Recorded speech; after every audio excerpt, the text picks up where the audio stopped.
Welcome to our channel. Today we how to verify teamwork.com workspaces and client access settings, complete guide step by step clearly. Begin by logging into your teamwork.com account. Locate the workspace you want to verify. Click on the workspace name to access its settings. In the workspace dashboard, find and click on the settings option. Once in the settings menu, scroll down to the users section. Here, you will see a list of users who have access to the workspace. Review the list to ensure that all necessary team members are included. To verify client access, navigate to the Clients tab within the settings. Here, you can see a list of clients associated with the workspace. Check if the correct clients have been granted access to the relevant projects. To add or edit client access, click on the client name. Adjust the settings according to your requirements. Confirm the changes by clicking on the Save button.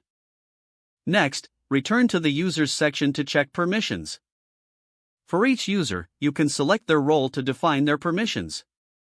Ensure that roles are assigned according to each user's need for access. If changes are made, remember to save again. To double-check everything, return to the Workspace dashboard. Click on a project to view its specific settings. Select the Permissions tab to see detailed access settings for that project.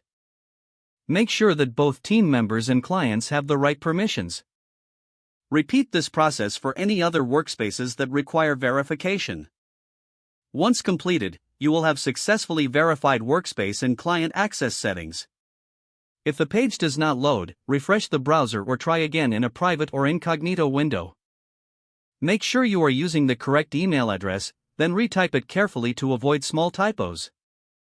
If your password is not accepted, use the reset option and create a new strong password you can remember.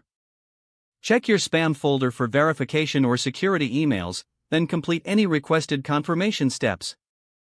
Enable two-factor authentication if available to improve account security and reduce unauthorized access risk.